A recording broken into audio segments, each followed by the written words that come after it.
की। संत न होते जगत में तो जल जाता संसार। बहुत कृपा की संतों ने यहाँ आकर हम सबको दर्शन देकर कृतार्थ किया। पूज्य संत जनों के चरणों में दास अनिरुद्ध का कोटि कोटि दंडवत प्रणाम। प्रिय भक्तों, कल आपने लीला में सुना कि भगवान ने गिरिराज जी को धारण किया। बोलिए गिरिराज धरण भगवान की जय हो। गिरिराज जी को क्यों धारण किया भगवान ने? गिरिराज जी का नाम है गोवर्धन। गोवर्धन किसे कहते हैं? गोवर्धन का मतलब है गौ माता का वर्धन करना। मतलब भगवान ने एक उंगली में गिरिराज जी को क्यों उठाया? क्या मैसेज है? आपने क्या समझा? भगवान ने एक उंगली से गिरिराज जी को उठाया, आपने क्या समझा? गिरिराज जी वही भूमि है जहां भगवान की गैया चरती है, तो गौचर भूमि हो गई। तो गिरिराज जी गौचर भूमि है। भगवान को पता था कि कलयुग के लोग गौ माता की गौचर भूमि पर भी कब्जा कर लेंगे, इसलिए भगवान ने कहा कि भैया गौचर भूमि को सदा अपने हाथ में उठा के रखना, अर्थात उस पर कब्जा कभी ना करना। सदा गौ माता की भूमि गाय की रहे। आज गौ माता की भूमि पर लोगों ने कब्जा कर लिया। सरकारी रिकॉर्ड में हर गांव में गौचर भूमि है, लेकिन लोगों ने कब्जा कर लिया। इसलिए भगवान ने गोवर्धन उठाया, मतलब गौचर भूमि उठाई और कहा कि सब जगह भले कब्जा कर लो भैया, पर गौ माता की भूमि पर कभी कब्जा ना करना। ये गाय की भूमि है। गाय की भूमि पर कब्जा ना होता तो गैया सड़कों पे ना होती।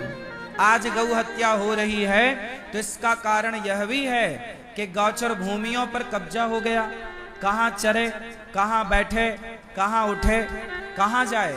सड़क पे खड़ी ट्रक वाला आता है, एक धक्का मार के चला जाता है, हाथ पांव टूट जाते हैं। इसलिए गौ माता के लिए हम सबको काम केवल यही करना है कि अपनी ईमानदारी से आपको पता है कि ये भूमि गौ माता की थी, गौचर भूमि थी, और आप यदि किसान हैं तो आप 2 रोटी कम उपज करना, 2 किलो कम गेहूं उपज करना, पर गौ माता की भूमि का अन्न न खाना।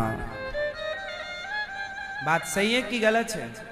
तो गिरिराज जी उठाने का मूल कारण यही है कि गौचर भूमि सुरक्षित रहे, हाथ में रखना उसे। इसलिए एक उंगली से ठाकुर जी ने गिरिराज जी को उठाया।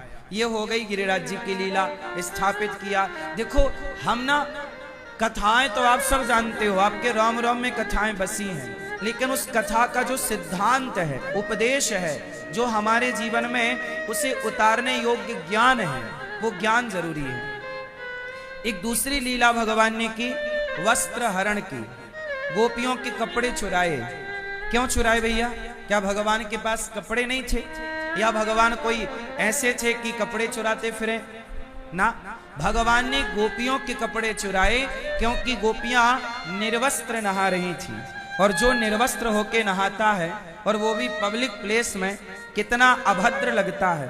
तो भगवान ने कहा कि भैया गोपियों, ये आप जो कर रही हो ये गलत है। कहीं समाज में ये गलत परंपरा ना बन जाए, तो गलत परंपराओं को रोकने के लिए भगवान ने गोपियों के कपड़े ही चुरा लिए और बाद में लौटाए कि आइंदा ऐसे निर्वस्त्र होकर स्नान मत करना। वो गलतियां जहां हुई भगवान ने वहीं रोक दी। ये वस्त्र हरण लीला के पीछे का सिद्धांत है कि भगवान को लगा कि कहीं ये गलत परंपरा, आज गोपियां निर्वस्त्र होके नहाएंगी तो कल और नहाएंगी, ये गलत निर्वस्त्र होके नहाने की परंपरा चालू हो जाएगी, इसलिए रोकना था। हर गलत परंपरा को रोका। और सुनो, गिरिराज जी भगवान ने क्यों धारण किया, इसके पीछे एक कथा और है। कथा क्या है? सुनो। नंद बाबा करते थे इंद्र की पूजा। वर्षों से किसकी पूजा? इंद्र की पूजा। जब इंद्र की पूजा हुई तो हर साल का नियम था कि इंद्र की पूजा। इस बार भगवान आते हैं, भगवान बोले मद भयाति बाति बातोयम सूर्यस्तपति मद भयात।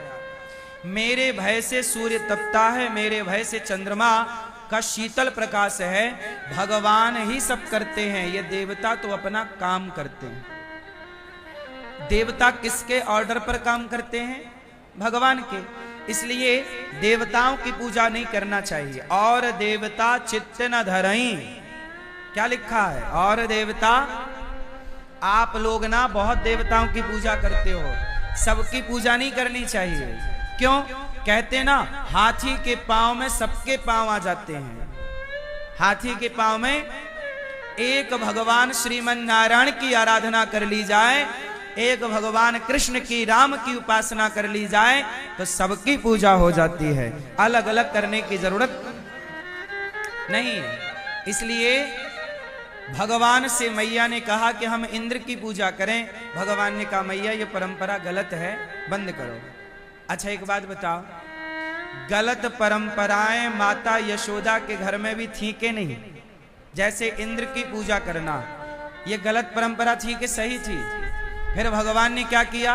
वो गलत परंपरा बंद कराई और गिरिराज जी की पूजा शुरू कराई। इसका मतलब है कि गलत परंपराओं को बंद कराना था। आपके घर में भी बहुत सारी परंपराएं गलत हैं। कौन सी? जैसे कुछ लोगों के यहाँ ना कोई मर जाता है, जैसे एकादशी के दिन किसी की मृत्यु हो गई, तो लोग कहते हैं कि अब एकादशी मत करो क्योंकि मान हो गई। जब एकादशी के दिन कोई गैया ब्याहेगी, कोई बच्चा होगा, तब एकादशी स्टार्ट करो। ऐसा आपके ब्रजमंडल में है या नहीं? बोलो हाँ या ना। जैसे जन्माष्टमी के दिन कोई मर गया परिवार में, तो बोले यार जन्माष्टमी मान हो गई। हाँ या ना? अब मुझे ये बताओ कि ये परंपराएं सही हैं या गलत हैं? जोर से, जोर से भाई ये बताओ, तुम्हारा इतना बड़ा परिवार है और परिवार इतना बड़ा है और दिन केवल 365 है, कोई ना कोई दिन तो कोई ना कोई मरेगा, तो फिर तो ऐसे एकादशी भी बंद हो जाएगी, जन्माष्टमी भी कोई टपक गया तो वो भी बंद, रामनवमी को टपक गया वो भी बंद, नवरात्रि में टपक गया तो नवरात्रि बंद, ऐसे तो सारे, दीपावली में मर गया तो दीपावली बंद, होली में मर गया तो होली बंद, ऐसे में तो सारे त्योहार बंद हो जाएंगे। भाई ये बताओ कि जब कोई एकादशी के दिन मरा तो आपने कहा एकादशी मत करो। मेरा सवाल है कि आपने झूठ बोलना बंद किया क्या कि भैया आज मर गए थे तो एकादशी के दिन झूठ नहीं बोलेंगे? आदमी मर गया तो क्या आप झूठ बोलना छोड़ते, छल करना छोड़ते, कपट करना छोड़ते, निंदा करना छोड़ते, चुगली करना छोड़ते, गलत काम नहीं छोड़ते? ले दे के एकादशी करते थे, वही बंद कर दिया। भगवान ने कहा ये सारी गलत परंपराओं को बंद करो और गिरिराज जी का पूजन करो। आपके परिवार में भी यदि ये गलत परंपराएं हैं तो इसे बंद करो। कोई मरे कोई जिए अलग विषय, जन्म और मृत्यु तो ईश्वर के अधीन है ना। किसके अधीन है? कर्मणा जायते जंतु कर्मणैव विलीयते, सुखम दुखम भयम क्षयम कर्मणैवाभिपद्यते। क्या लिखा है? कोऊ ना काहू को सुख दुख कर दाता, निज कृत कर्म भोग सब भ्राता। और सुनो, हानि लाभ जीवन मरण यश अपयश विधि हाथ तुम्हारे हाथ में है ही नहीं। इसलिए एकादशी बंद ना करो, रामनवमी बंद ना करो, अच्छे काम बंद ना करो। मेरी माँ, जिसको मरना है वो मरेगा ही, उसे आप रोक नहीं सकते। और ये जो गलत परंपराएं हैं, कुछ लोग परंपराएं क्या बोले, बकरा काटते हैं देवी देवताओं के नाम पे, ये गलत परंपराएं घुसी पड़ी हैं। हमारे भारत में बहुत लोग देवी देवताओं के नाम पे बलि चढ़ाते हैं। बोलो हाँ, आपके यहाँ तो नहीं चढ़ती बलि? तो ये गलत परंपराएं, इन सभी गलत परंपराओं को खत्म करने के लिए भगवान जी ने इंद्र की पूजा की परंपरा बंद कराई और गिरिराज जी की पूजा स्टार्ट कराई, ताकि भगवान ये मैसेज दे सकें कि गलत परंपराएं तुम्हारे बाप दादे करते आ रहे हैं। इसका मतलब ये नहीं कि वो सही हैं, वो गलत भी हो सकती हैं। भगवान के घर में ये परंपराएं थी जो गलत थी, भगवान ने उन्हें ठीक किया। तो गलत परंपराओं से बचना है। ये कथाएं केवल सुन के घर जाओ ताली बजा के ये वाला नहीं, ये सिखा रही हैं कथाएं कि भैया ये करना, ठीक है। और आगे चलते हैं। इसके बाद क्या हुआ, भगवान श्री कृष्ण ने वरुण लोक में जाकर के अपने बाबा नंद बाबा को, जो वरुण देवता ले गए, सवेरे सवेरे स्नान करवे गए, रात्रि के लेके चले गए, बाद में लाए। सब ब्रजवासियों को बैकुंठ का दर्शन कराया भगवान ने। ब्रजवासियों ने कहा, लाला मोको बैकुंठ ना चाहिए भैया, ये वृंदावन ही बढ़िया है, बैकुंठ से बढ़िया वृंदावन है। वृंदावन वृंदावन है, बैकुंठ में भी इतना आनंद नहीं है जितना आनंद वृंदावन में। क्यों? वृंदावन में संतों का दर्शन, भगवान की कथा, यमुना मैया की धारा, और वो भूमि जहां भगवान के चरण पड़े, ये दिव्य भूमि ब्रजमंडल की पावन है। इसलिए वृंदावन की सुंदरता भी ब्रजमंडल से।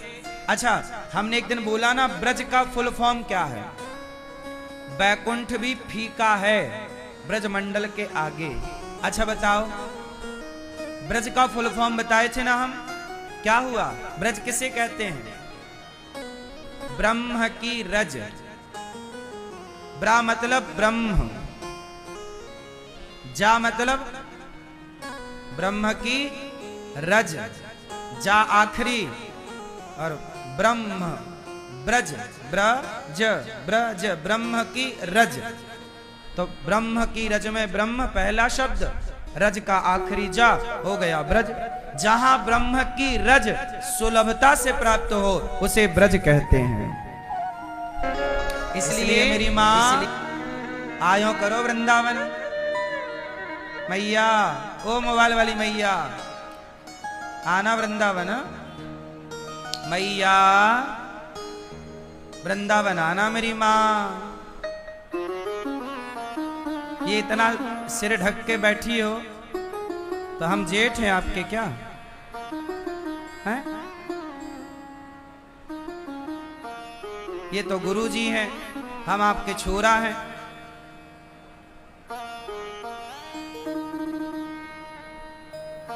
सुनो, भगवान ने आज एक दिव्य लीला की जिसे कहते हैं रास लीला।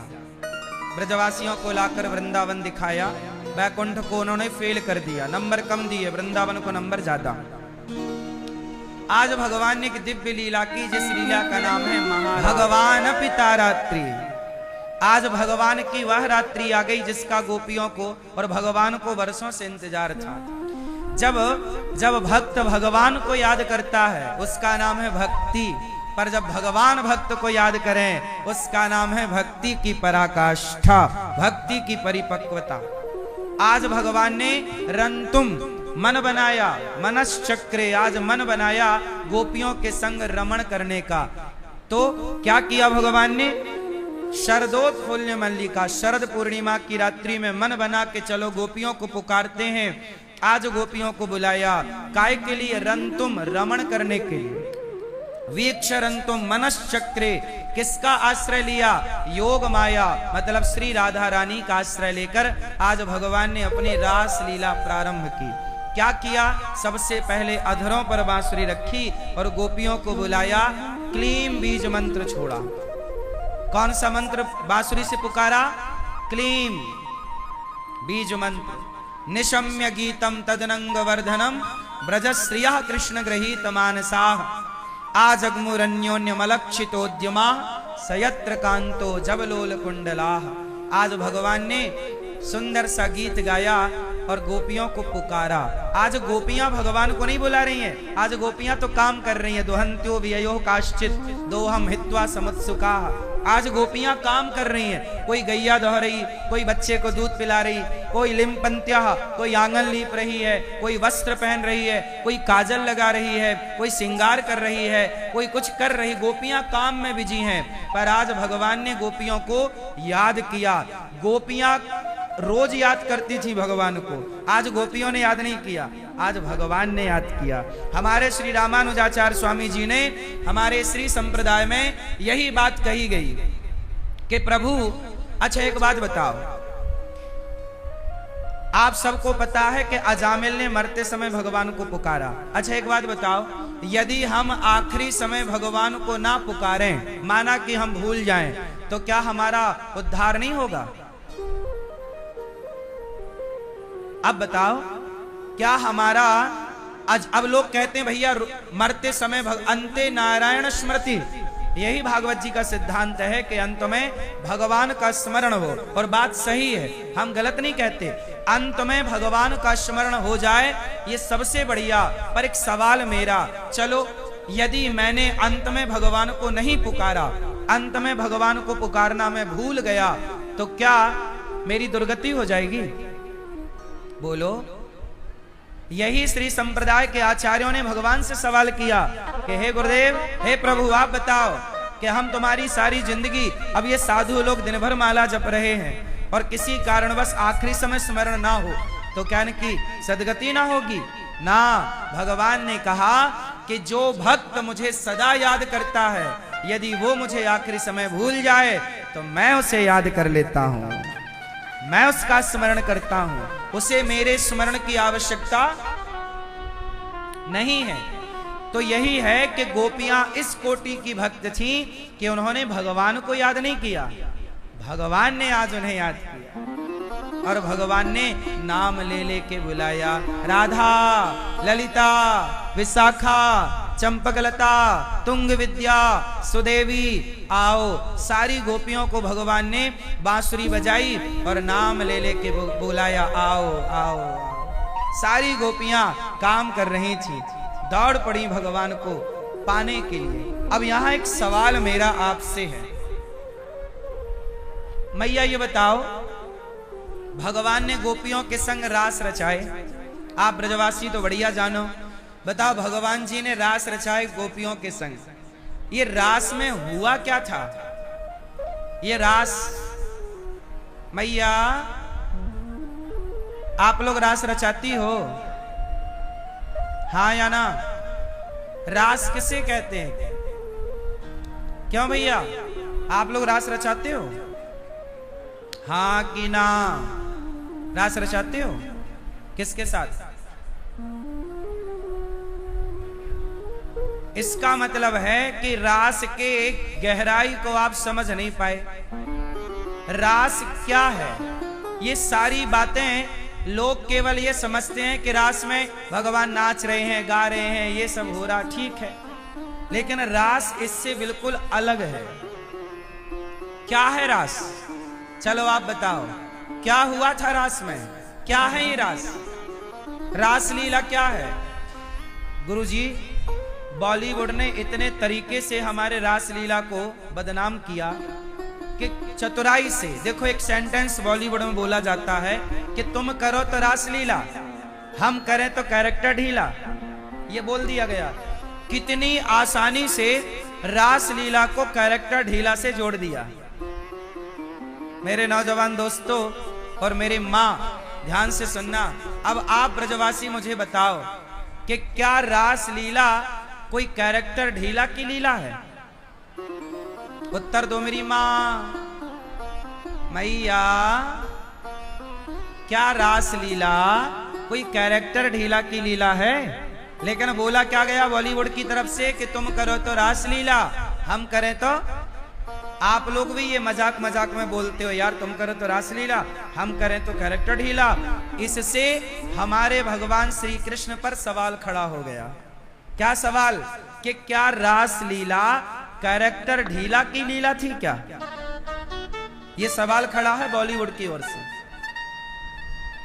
कितनी चतुराई से काम कर गया ना बॉलीवुड, और ये नौजवान लड़कों के दिमाग में घुसा दिया, और बच्चों को तो यही लगा कि रास लीला मतलब वही उल्टे सीधे काम।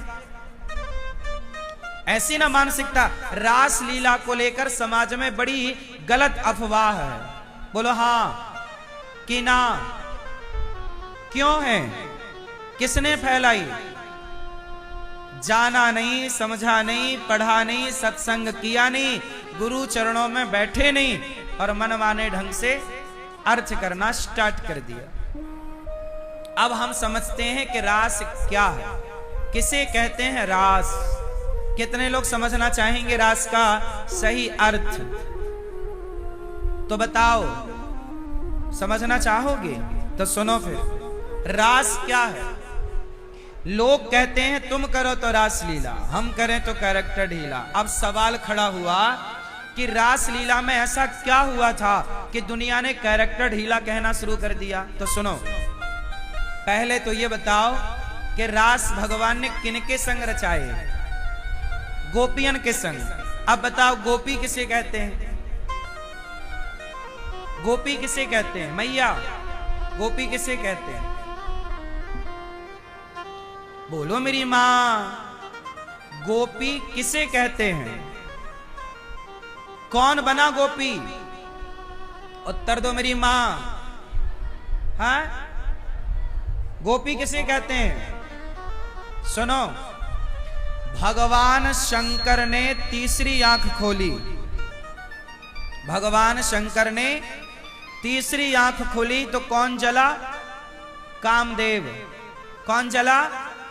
जोर से, ध्यान से सुनना और बोलना। तीसरी आंख खुली तो कौन जला? कामदेव को जलाने वाले त्रिपुरारी, कामदेव को जलाने वाले शंकर जब वृंदावन आए, रास में आए, तो क्या बनकर आए?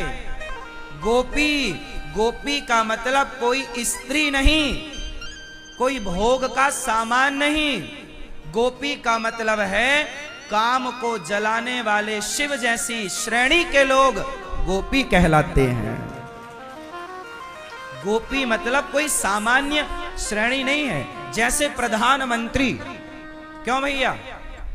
प्रधानमंत्री मतलब क्या होता? देश का राजा। बोलो हाँ। क्या हम और आप कोई भी लगा सकते हैं कि प्रधानमंत्री? आप अपने नाम के आगे लगा लो प्रधानमंत्री माखनलाल चतुर्वेदी, प्रधानमंत्री मनोहर सिंह तिवारी। क्यों भैया? जैसे प्रधानमंत्री सबके लिए नहीं लगाया जा सकता, ऐसे गोपी बनने के अधिकारी सब नहीं, जो निष्काम हो चुकी हैं वो गोपियां हैं। रास में रास पंचाध्याय को पढ़ोगे तो जब गोपियों को श्री कृष्ण ने बुलाया तो कुछ गोपियां आईं और कुछ गोपियों को उनके पतियों ने रोक लिया। मत जाओ, कहां जा रही हो? तो गोपियों के भीतर भगवान से मिलने की ऐसी उत्कंठा हुई कि उनका शरीर रह गया और उनके सूक्ष्म शरीर, उनका मन, उनका चित्त, उनकी बुद्धि, उनकी आत्मा जाके भगवान श्री कृष्ण में समा गई।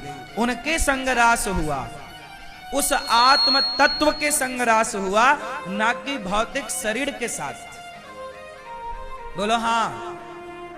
अच्छा ये बताओ, हमने एक दिन कथा में बताया था कितने शरीर होते हैं आपके? हमने कथा में बताया था कितने शरीर होते हैं? 3। कौन कौन से? स्थूल, सूक्ष्म और कारण। 3 शरीरों के बारे में हमने बताया था, आपको याद है? चलो बताओ, भगवान ने जब गोपियों से रास रचाई तो किस शरीर के साथ रास हुआ? बोलो, स्थूल शरीर या सूक्ष्म शरीर? बोलो हाँ। गोपियां इस हाड़ मांस के शरीर से नहीं रास रचा रही हैं, वो एक दिव्य शरीर है। अब बताओ, शंकर जी गोपी बनकर आए हैं, तो क्या शंकर जी यहां तुम करो तो रास लीला, हम करो तो कैरेक्टर ढीला, तो क्या शंकर जी यहां काय को आए? फिर यदि कोई कैरेक्टर ढीला ही चल रहा था तो शंकर जी को आने की क्या जरूरत थी?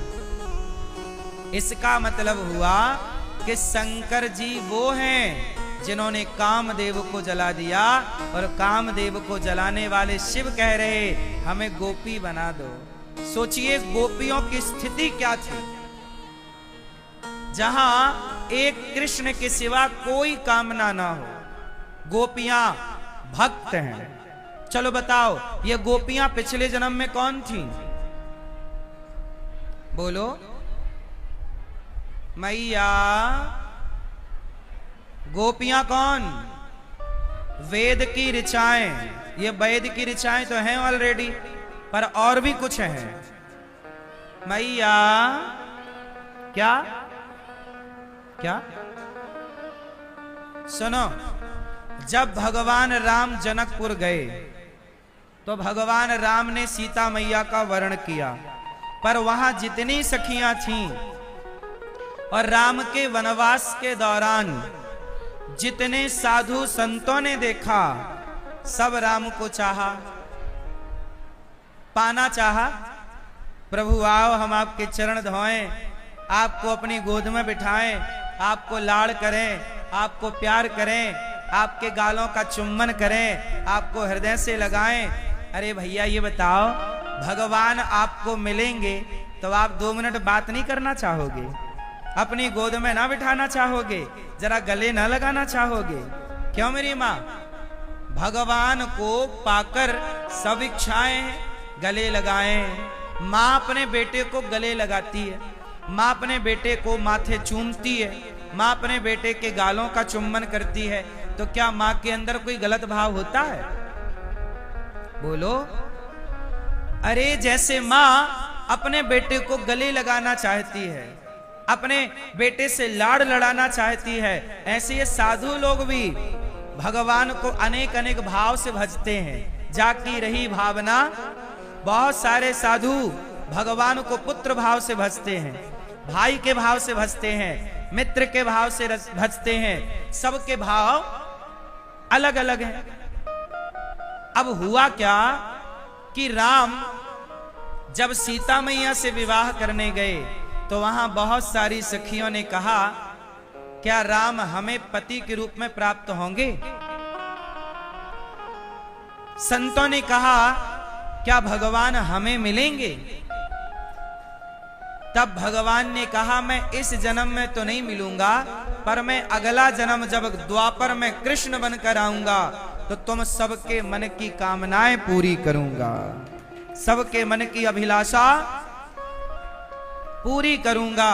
और वही संत, वही माता जानकी की सखियां सब गोपी बनकर ब्रजमंडल में प्रकट भई, और भगवान ने इन सब गोपियन के संग रास रचाए के, इन सबन के दर्शन कराए के, अपनो दर्शन कराए के सबन को जीवन को कृतार्थ कर रहे हैं। ये मिलन है जीवात्मा और परमात्मा का।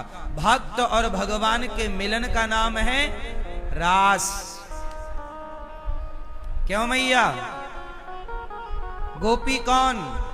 गौ मतलब इंद्रियां, पी मतलब पीना, जिन्होंने अपनी वासनाओं को पीकर समाप्त कर दिया, कोई वासना ना शेष रही, इनका नाम गोपी है। अब भगवान ने गोपियों को बुलाया, भगवान ने कहा, देवियों आओ, ये बताओ यहां क्यों आई हो? जाओ अपने अपने घर। भगवान ने कहा जाओ। गोपियां बोली, वाह प्रभु, पहले तो आप बुलाते हो पर बाद में कहते हो आ गई हो तो जाओ। अच्छा, अब ये बताओ कि हम आपको छोड़ के जाएं कहां? आपके सिवा हमारा कोई है? कोई तो नहीं है, कहां जाएं? सोचिए, ये गोपियां ऐसी थीं कि जिनका कृष्ण के सिवा कोई नहीं था। ऐसी स्थिति यदि आपकी हो जाए तो भगवान आपके संग रास रचाएं। रास मतलब क्या? आपको स्वीकार करें। रास में क्या हुआ? भगवान ने भक्त को स्वीकार कर लिया। अच्छा, एक बात बताओ, हमारे देश में अभी कुछ वर्ष पहले G20 समारोह हुआ। 20 देश के नेता आए और हमारे देश के नेताओं से मिले। क्या था वो? G20 समारोह। बोलो हाँ, दिल्ली में हुआ था। सारे देश के नेता आए, वो मिलन समारोह था। उस मिलन समारोह का नाम क्या रखा? G20। उसमें क्या हुआ?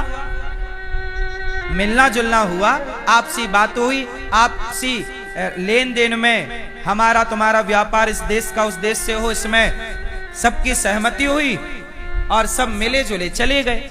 जैसे G20 समारोह में एक दूसरे से नेता मिले, वो मिलन समारोह था। ऐसे ही रास समारोह जो था, जो रास जिसे आप कहते हैं, वो जन्म जन्म के साधु जन जो भगवान की प्यास लिए बैठे हैं, उन भक्तों को मिलकर उनके जन्म जन्म की प्यास बुझाना दर्शन देकर, उसी भक्त और भगवान के मिलन का नाम रास है। जहां भक्त भगवान का जी भर के दर्शन करता है, जैसे मिलन, जैसे आपका और हमारा मिलन हुआ भागवत के माध्यम से, ये क्या है? हमारा और आपका मिलन हुआ, ये मिलन ही तो है। आप हमारे सामने हो, हम आपके सामने, संतों का मिलन हुआ। तो मिलन का कोई गलत अर्थ थोड़ी है कि भाई आप गलत अर्थ में ही मिलन शब्द का प्रयोग करो, नहीं भाई, भगवान अपने भक्त से मिलते हैं। अच्छा एक बात बताओ, गोपियां भगवान को किस रूप में भजती हैं? बोलो, किस रूप में गोपियों ने भगवान को किस भाव से भजा है? जोर से, जोर। मैया झोला लेके जा रही हो मेरी माँ। एक झोला कथा सुन ली आपने, है ना? एक झोला कथा सुन ली। देखो सुनो, भगवान क्या है आपके? गोपियों के क्या थे? गोपियों ने पति में कुरुते नमः, गोपियों ने भगवान को पति के ही भाव से भजा और जाकी रही भावना। अच्छा एक बात बताओ, मीराबाई ने कृष्ण को किस भाव से भजा? जोर से। पति। अब बताओ, क्या मीरा का पति भाव से भजना क्या गलत है? बताओ, मीरा का भजन पति के भाव से भजना सही है कि गलत है? क्यों? जब मीरा पति के भाव से भजती है तो भगवान मीरा को पति रूप में प्राप्त होते हैं। ऐसी गोपियां जब भगवान को पति भाव से भजती हैं तो भगवान उन्हें पति भाव से मिलते हैं। यशोदा पुत्र भाव से भजती हैं तो पुत्र भाव से मिलते हैं। अर्जुन सखा भाव से भजते हैं तो भगवान सखा भाव से मिलते हैं। जाकी रही भावना। भगवान के अनेक रूप रूपाय विष्णवे प्रभु विष्णवे, जो जिस भाव से भजेगा उस भाव से भगवान मिलेंगे। चलो बताओ, भगवान ने गोपियों को बुलाया, सब गोपियां आई, अब कह रहे हैं जाओ, पति कैसा भी हो तुम पतियों के साथ रहो। दोषीलो दुर्भगो वृद्धो जड़ो रोग्य धनो पिवा। पति कैसा भी हो, अंधा हो, लंगड़ा हो, बहरा हो, काना हो, पति कौन होता है मैया? आप लोग अपने पति को क्या मानते हो? जोर से। आप अपने पति को क्या क्या दुश्मन? भगवान। अच्छा, पति भगवान। क्यों मैया? पति कौन? भगवान। अच्छा ये बताओ, कृष्ण को किस भाव से भजती हो मैया आप लोग? भगवान। भगवान से क्या संबंध? अभी गुरुजी ने यही तो कहा, भगवान से कोई संबंध होना चाहिए। चलो बताओ, आप लोगों का भगवान से क्या रिश्ता है? आप भगवान को क्या मानते हैं? क्यों भैया, आप भगवान को क्या मानते हो? क्या रिश्ता है आपका? हैं? अरे प्रेम का तो बेटे से भी रिश्ता है। हम उस रिश्ते का नाम पूछ रहे हैं। भाई आप किसी लड़की के साथ खड़े हैं तो समाज पूछेगा ना कि आपका इस लड़की से क्या रिश्ता है? बताना पड़ेगा कि वो आपकी माँ है, कि बहन है, कि बेटी है। बताना पड़ेगा ना, समाज को बताना पड़ेगा कि भाई साहब ये हम खड़े हैं, ये हमारी रिश्ते में बहन लगती है। बोलो हाँ, या हमारी बेटी लगती है। जब आपको संसार के रिश्तों का परिचय देना पड़ता है तो मैं आपसे भगवान के रिश्ते का परिचय तो मांग रहा हूं कि आपका भगवान से क्या रिश्ता है? क्या कहते हो आप? हैं? लाला है? क्यों मैया, आपका भगवान से क्या रिश्ता है? हैं? क्या?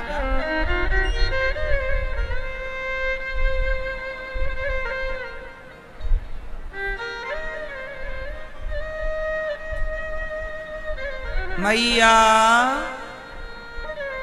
सुनो, हम सब लोग क्या कहते हैं? देखो आप लोग इतना देर लगा रहे हैं, इतनी देर होनी ना चाहिए। आप सब स्पष्ट कहते हैं भगवान से हमारा यही संबंध है। राधा हमारी माता है, कृष्ण हमारे पिता हैं, सीता हमारी माता है, और राम हमारे, लक्ष्मी हमारी माता है और नारायण हमारे भगवान हमारे। त्वमेव माता च पिता त्वमेव माता रामो मत पिता राम चंद्र स्वामी रामो मत सखा राम चंद्र। भगवान हमारे माई बाप हैं। कितने लोग सहमत हैं हमारी इस बात से? क्यों मैया, क्या लगे आपके भगवान? माता राधा हमारी माँ है, माँ के भाव से भजो। और हम ये नहीं कहते कि आप माँ के भाव से भजो, आपका अपना भी कोई भाव है, आप उस भाव से भज सकते हैं, स्वतंत्र हैं जो आपका भाव, लेकिन एक मूल भाव माँ बाप का ही हो। एक माँ बाप, प्रभु से ये कहो प्रभु आपके सिवा हमारा कोई नहीं है। कृष्ण आप हमारे पिता हैं, हम आपके बच्चे हैं, आपके सिवा हमारा, सच बताऊं ये दास अनिरुद्ध, मैं अपने आप को भगवान का पुत्र ही मान के कार्य करता हूं। प्रभु नाथ सकल संपदा तुम्हारी, मैं सेवक समेत सुत नारी, सब आपका है। भगवान हमारे पिता हैं, श्री राधा रानी हमारी माँ है। वो हमें माँ की तरह लाड़ लड़ाती हैं, माँ बनकर प्यार करती हैं। बात सही है? तो भगवान से एक संबंध हो, रिश्ता हो मजबूत सा। गोपियां आई, भगवान ने कहा जाओ, पति कैसा भी हो जाओ पति के पास। पति अंधा हो, लंगड़ा हो, बहरा हो। अच्छा मैया ये बताओ, स्त्री के लिए कितने व्रत होते हैं? व्रत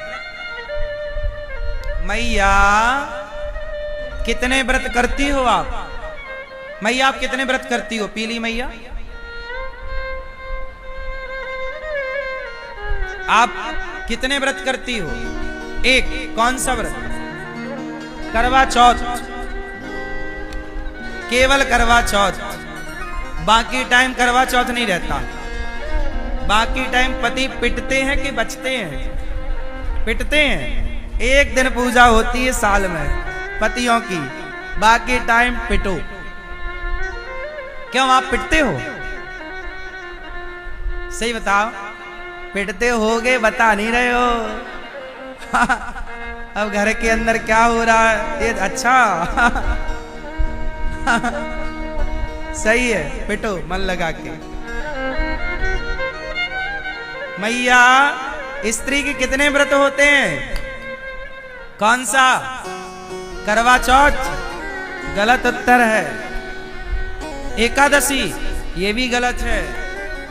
एकादशी गलत नहीं है, एकादशी करना चाहिए, पर जो आप उत्तर दे रही हो वो उत्तर गलत है, आंसर गलत है। एकादशी सही है। स्त्री का एक ही व्रत है और वो व्रत है एक ही धर्म एक व्रत नेमा, काय वचन मम पति पद प्रेमा। दादाजी, ओ पंचायती दादा, देखो पंचायत सरकार, राम राम। हो गई बातें, अब सुनो प्रभु, सुनो। ये बताओ कि स्त्री का एक ही व्रत है, उस व्रत का नाम है पातिव्रत। स्त्री कोई व्रत ना करे, केवल पतिव्रता बन जाए। माता अनुसुईया पतिव्रता ही तो थी, तो ब्रह्मा विष्णु महेश बालक बन के खेल रहे हैं घर में। एक ही व्रत मेरी माता, कौन सा? पातिव्रत, पति की सेवा। पति ही परमेश्वर है, पति के सिवा कोई नहीं। पर पुरुष की ओर कभी दृष्टि ना जाए। चलो बताओ, पतिव्रता नारी किसे कहते हैं? लाल मैया, ओ लाल मैया बताओ मेरी माँ, पतिव्रता नारी किसे कहते हैं? आप में से कितनी स्त्रियां पतिव्रता हैं? हाथ उठा के बताओ। जो हैं वो हाथ उठाएं। सब हैं, सब पतिव्रता हैं। अच्छा ये बताओ, पतिव्रता हो, बताओ पतिव्रता कहते किसे हैं?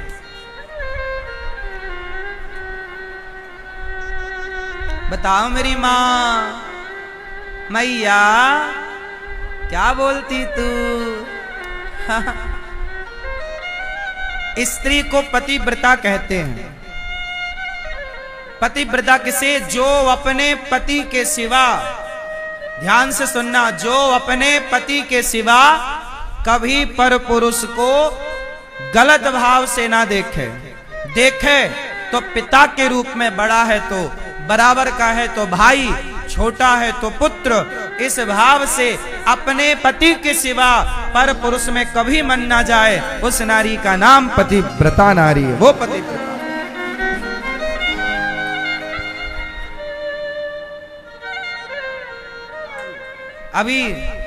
अभी पुरुषों को भी बताएंगे, गम खाओ मैया। अभी इनसे भी पूछेंगे कि पत्नी व्रता किसे कहते हैं। अभी पहले आपका हो जाए, फिर इन्हीं पे आते हैं। हमारे गुरुजी को बड़ी चिंता है माताओं की कि पुरुषों को भी थोड़ा बताओ। सुनो, स्त्रियां हो पतिव्रता और पुरुष क्या हो, क्या हो, पत्नी व्रता। क्या हो, राम क्या है, राम के सामने दूसरे विवाह का ऑप्शन था। जब सीता मैया वनवास में थी ना, उस समय राम के पास ऑफर आया, क्योंकि राम जी को करना था यज्ञ। उस यज्ञ में तब तक नहीं बैठ सकते थे जब तक पत्नी ना हो। वशिष्ठ जी ने मना कर दिया कि आपको यज्ञ हम नहीं कराएंगे, क्योंकि आपकी पत्नी साथ में नहीं है, और जब तक आपका पत्नी साथ में ना हो तब तक आप यज्ञ करने के अधिकारी नहीं है। तब कहा कि दूसरा विवाह कर लो। राम ने कहा नहीं, कोई और ऑप्शन निकालो। तब सोने की सीता बनाई गई। क्या बनाई गई, सोने की सीता बनाकर राम के बगल में बिठाया गया और राजसु यज्ञ पूरा हुआ। लेकिन राम जी ने सीता माता के सिवा सपने में भी पराई स्त्री का चिंतन नहीं किया। ये पत्नी व्रता है, राम मर्यादा पुरुषोत्तम। तो केवल नारी पतिव्रता हो, पुरुष पत्नी व्रता ना हो तो भी तो गलत है ना। सीता, आप कितने लोग चाहते हैं कि मेरी पत्नी सीता जैसी हो? हाथ उठाओ पुरुष, कितने लोग चाहते हैं? तो सुनो, सीता जैसी पत्नी चाहिए तो सीता राम को मिलती है, रावण को नहीं मिलती। आपको भी राम बनना पड़ेगा, पत्नी व्रता। क्यों?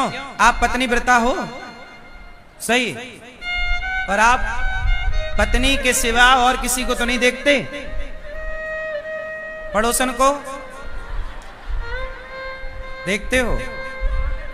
हाँ, माँ देखो, पर कैसे? माता, बहन, बेटी, इस भाव से।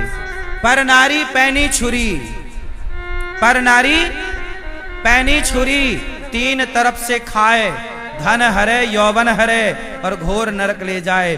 पराई नारी के चक्कर में पड़ गया रावण, सर्वनाश हो गया। रे बाबा तेरा क्या होगा रे कालिया, पड़ेगा तो।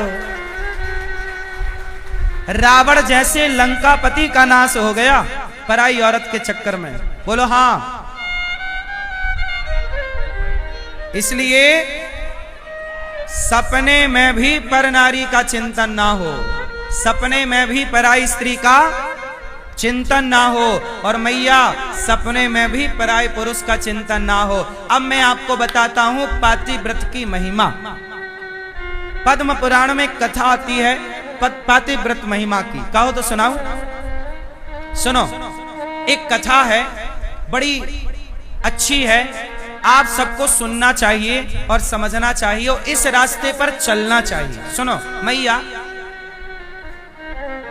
एक पत्नी थी, ये कथा पद्म पुराण की है। एक पत्नी थी और पत्नी का पति जो था वो कोढ़ से ग्रसित हो गया। शादी हुई, शादी के कुछ महीनों बाद उसके पति को एक बीमारी लग गई जिसे कोढ़ का रोग कहते हैं। कोढ़, कोढ़ मतलब पूरे शरीर में ना मावाद बनने लग गई, गल गल के चमड़ी गिरने लग गई। मावाद के कारण पूरा शरीर दुर्गंध से भर गया। पर वो नारी बड़ी पतिव्रता थी। अपने पति को वो रोज कपड़े से पोंछकर उसको नहला धुला करके और पति की सेवा करती। भोजन बनाए, भोग लगाए, भगवान को, पति को भोग लगाए, फिर प्रसाद पाए। बड़ी पतिनिष्ठ पत्नी थी और पति एक नंबर का दुष्ट। वो कोढ़ी तो था लेकिन एक और गलत आचरण था उसके अंदर। क्या?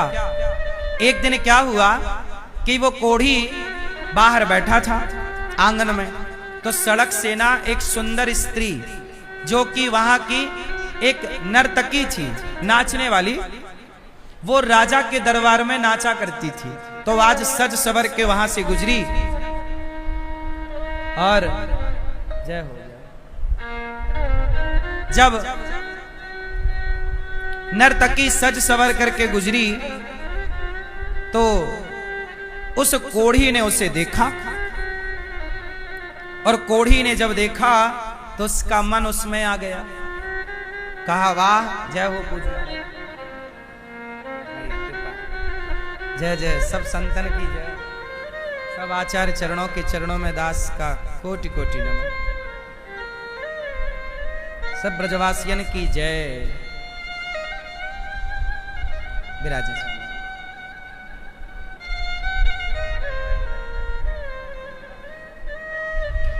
अब क्या हुआ, जय हो जय।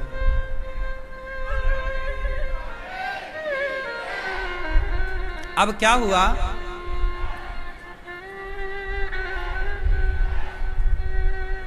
कि कोढ़ी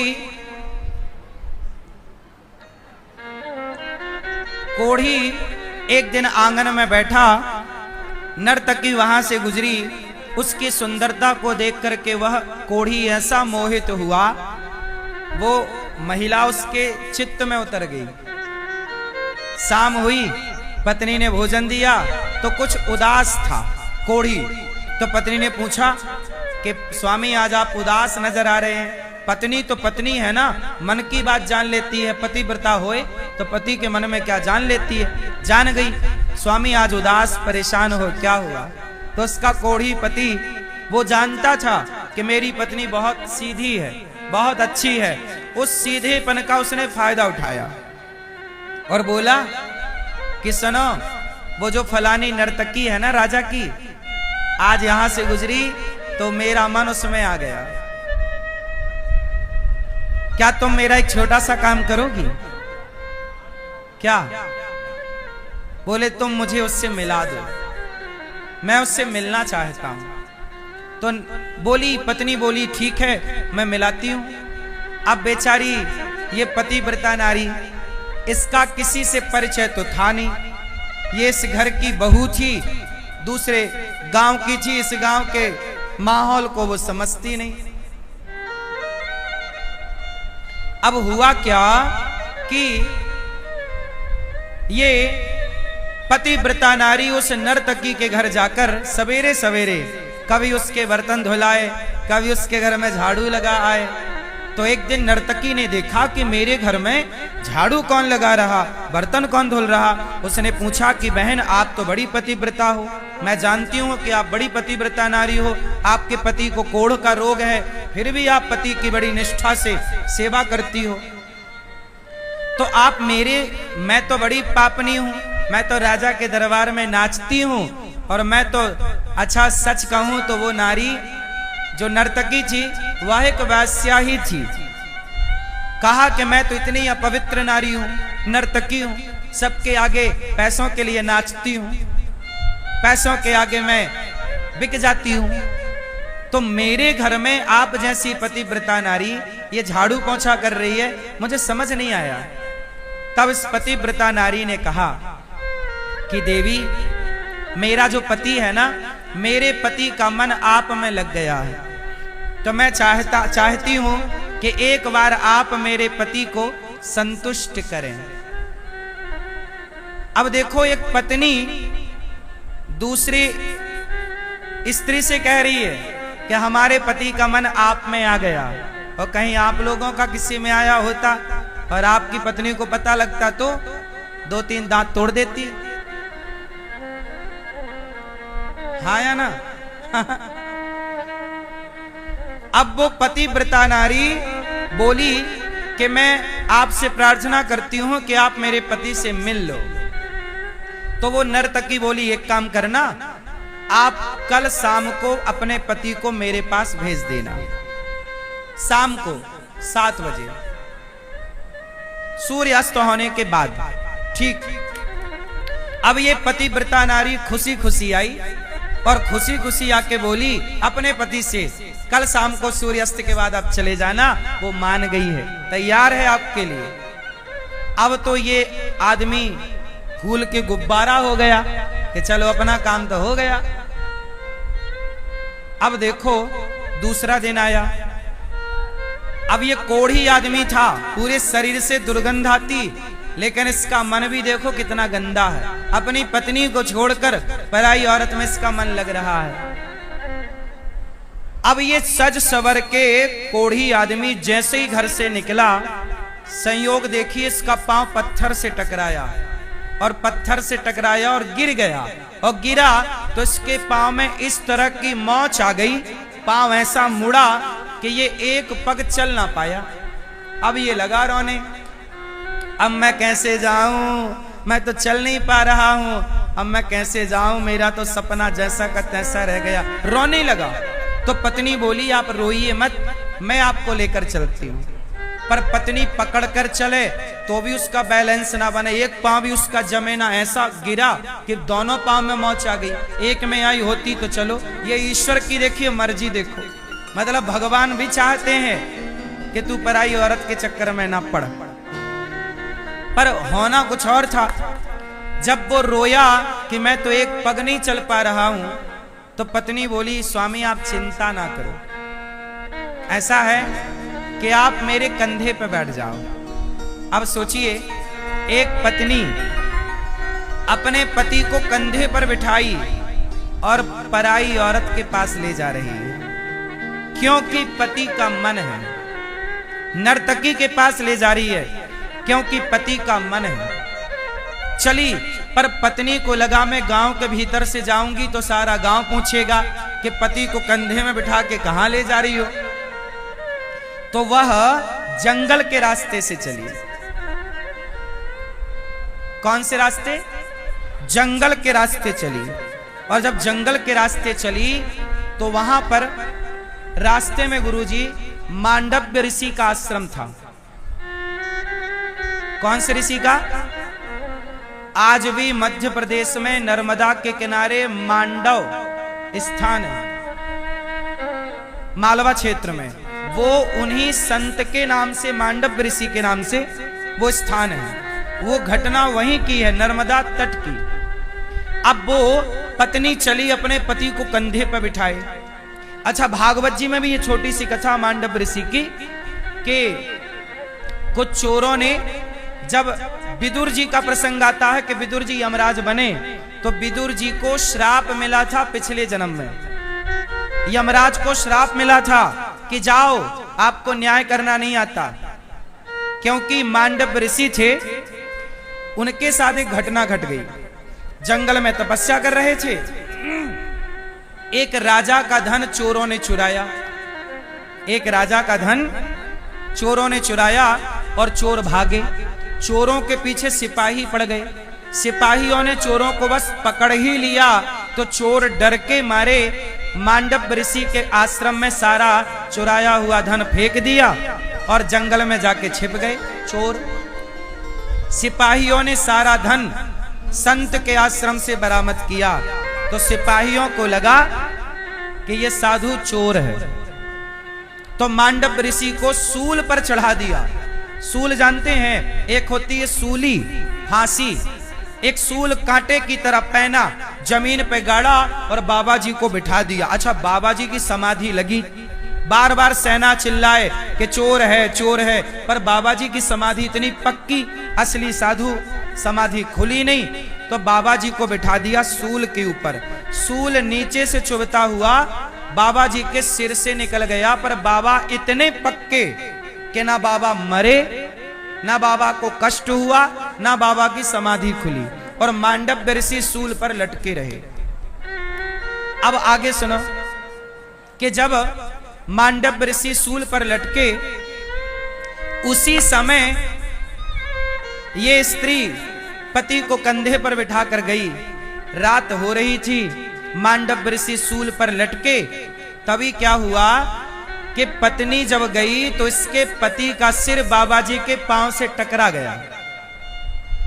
मांडव ऋषि के चरण, पति कंधा में बैठा, तो पति ऊंचा हो गया ना, लंबाई बढ़ गई, 7-8 फीट हो गया। तो बाबा जी के पांव से पति का कोढ़ी का सिर टकराया, तो बाबा जी की समाधि खुल गई। बाबा जी की समाधि खुली तो बाबा जी ने श्राप दे दिया कि जिसने मेरी तपस्या भंग की, सूर्य उदय होते ही वो मर जाए, मर जाए। अब लो भैया, वो कोढ़ी तो वैश्या को भूल गया, रोने लग गया, मैं तो गया, बाबा जी ने श्राप दे दिया। अब तो लगा रोने। तब उसकी पत्नी ने कहा, सुनिएगा, पत्नी ने कहा पति से, प्रभु आप रोइए मत, बाबा जी ने कहा है कि सूर्य उदय होते ही आपकी मृत्यु होगी। उस पतिव्रता नारी ने कहा कि हे सूर्य, यदि मैं पतिव्रता हूं तो जब तक मैं आज्ञा ना करूं आप उदय मत होना। लो भैया, कई दिन बीत गए, अर्थात कई रात बीत गई, कई घंटे बीत गए, हाहाकार मच गया प्रकृति में कि सूर्य भगवान का पता नहीं कहां चले गए। अब बाबा जी की समाधि खुल चुकी थी। बाबा जी ने देखा कि मैं सूल पर लटका हूं, यमराज को बुलाया, यमराज जी यहां आओ, ये बताओ कि मैंने ये सूल पर मुझे क्यों लटकाया गया, मैंने कौन सा पाप किया। तब यमराज जी ने कहा कि जब आप 4 साल के बच्चे थे, लगभग 4 साल के, तब आपने एक तितली को, एक छोटे से कीड़ा को कांटा चुभा दिया था। वो कांटा चुभाया था, इसके कारण आपको सूल पर बैठना पड़ा, लटकना पड़ा। तब मांडव ऋषि ने यमराज पर क्रोध होकर के कहा, यमराज तुमको न्याय करना नहीं आता। अरे जब मैंने उस जानवर को, जीव को मारा, तब मैं बालक था, 4 साल का बच्चा, 3 साल का बच्चा अबोध होता है, उसे नहीं पता कि पाप क्या और पुण्य क्या।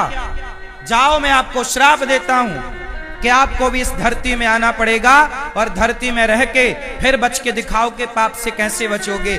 मांडव्य ऋषि के श्राप के कारण यमराज को विदुर जी बन के आना पड़ा। यमराज जी को क्या बन के आना पड़ा? विदुर जी। विदुर जी साक्षात यमराज के अवतार हैं। दूसरा, मांडव्य ऋषि ने कहा कि आज के बाद संशोधन किया जाए यमराज के कानून में। क्यों? बोले 5 साल के बच्चे से कोई भी अपराध हो, वो अपराध बच्चे का नहीं, उसके माँ बाप का माना जाएगा। इसलिए छोटे छोटे बच्चे चींटियों को मारते रहते हैं, कीड़ा मकोड़ा मिल जाए तो मारते रहते हैं। छोटे बच्चों को 5 साल तक बच्चों को पाप नहीं लगता, कोई भी काम करें, लेकिन उनका पाप उनके माँ बाप को लगता है। इसलिए बच्चे कोई भी गलत काम करें तो माँ बाप को रोक देना चाहिए। ठीक है, ये मांडव्य ऋषि के श्राप के कारण संशोधन हुआ और नया यमराज ने प्रस्ताव रखा और पारित हुआ। तो ये रही ये बात। अब वो पतिव्रता नारी बोली कि सूर्य भगवान आएंगे ही नहीं तो मेरे पति मरेंगे नहीं। लो भैया, हाहाकार मच गई, पति जिंदा है, सूर्य भगवान का पता नहीं। ब्रह्मा विष्णु महेश आए। सोचिए, एक नारी के कारण, उसका पति तो दुष्ट था, पराई औरत के चक्कर में पड़ा, लेकिन पत्नी बड़ी पतिव्रता थी। उसने भगवान आए, ब्रह्मा विष्णु महेश आए, कोई समाधान नहीं निकला। तब माता अनसुईया जी आई और माता अनसुईया ने कहा कि बहन, तू सूर्य भगवान को आने दे, मैं तेरे पति को जीवन दान दूंगी। जैसे ही पहली किरण पड़ी, मांडव्य ऋषि के श्राप से उसके पति की मृत्यु हो गई।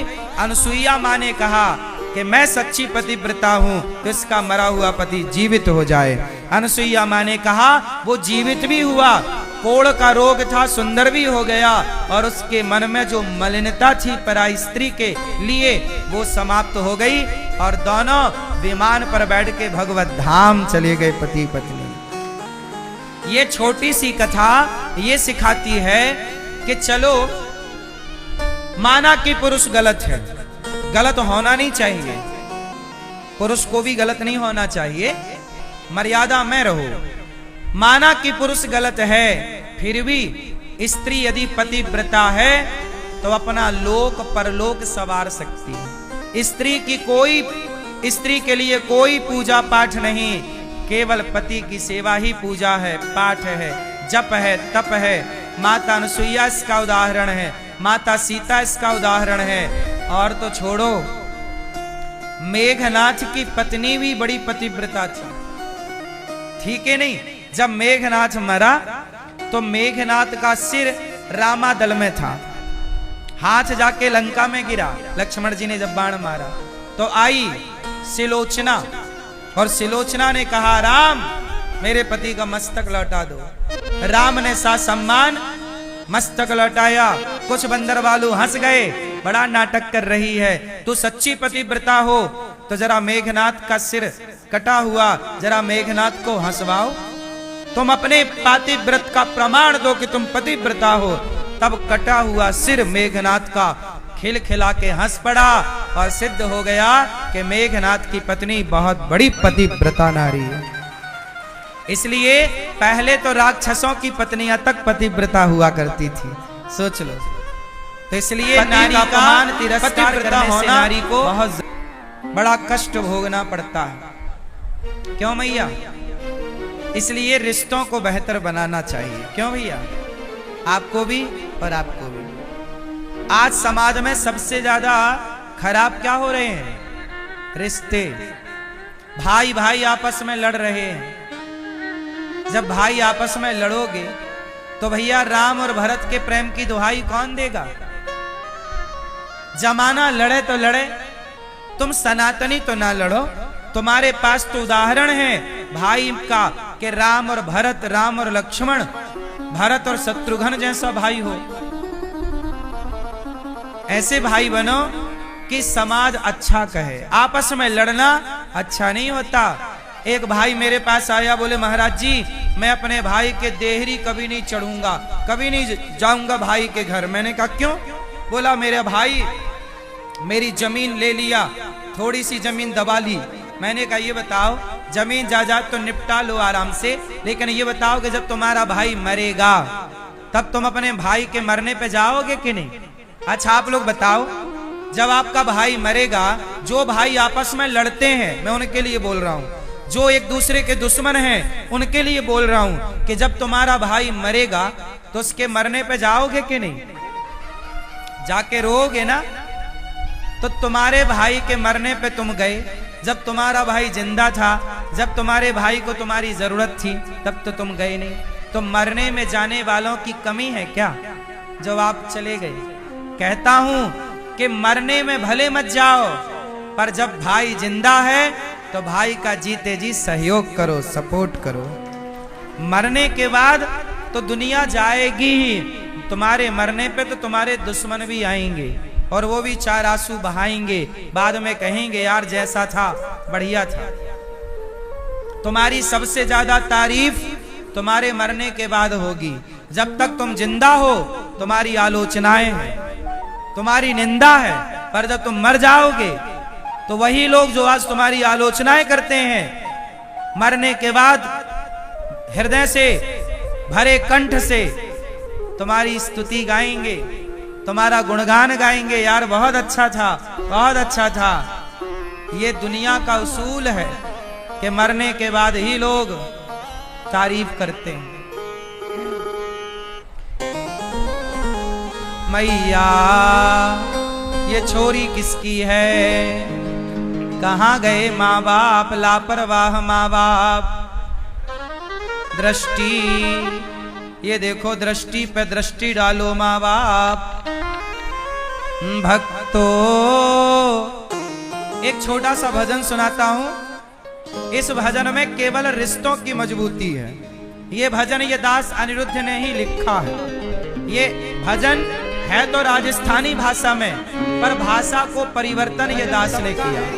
तो भजन में मरने वाला है। जरा सोचो कि यमराज जी आए और कहें कि चलो आपका टाइम पूरा हो गया, तब आप क्या कहोगे? यमराज जी 1 मिनट का टाइम दो, मैं कुछ कहना चाहता हूँ। जब आपके पास केवल 1 मिनट बचेगा तब आप क्या कहोगे अपने बेटे से? एक बाप मरने लगा, यमराज जी बोले चलो, तो बाप बोला यमराज जी एक मिनट दे दो, मेरे 2 बेटे हैं। गोपियां कुछ भगवान के पास आई तो भगवान ने गोपियों का स्वागत किया और गोपियों के संग भगवान रास रचाने लगे।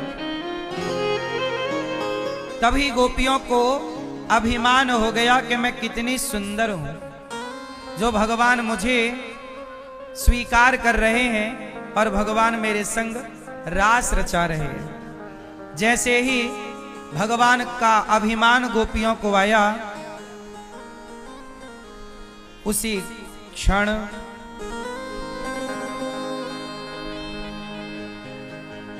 अंतर्हिते भगवती सहसैव ब्रजांगना।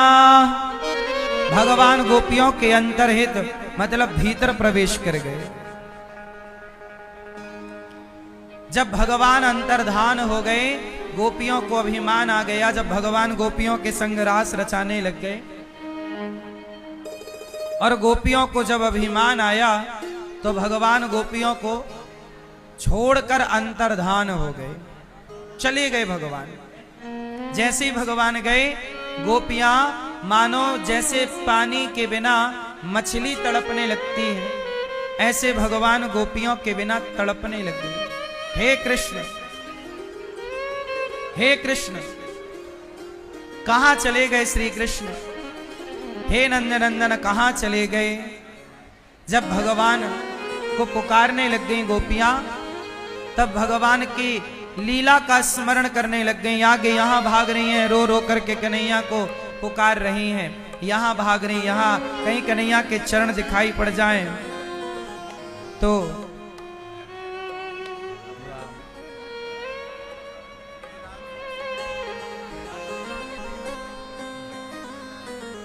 हमारे बीच में भैया श्री गिरिराज सिंह जी केंद्रीय मंत्री जी पधारे हैं। एक बार सुंदर तालियां भैया।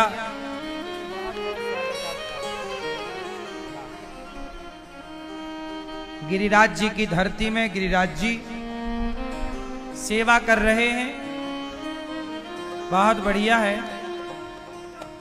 बहुत बहुत स्वागत आपका, बहुत बहुत वंदन, बहुत बहुत अभिनंदन आपका। सब लोग बैठ जाओ,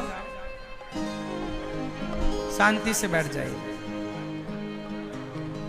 भगवान को छोड़कर जब गोपियां भगवान की याद में रोईं तो भगवान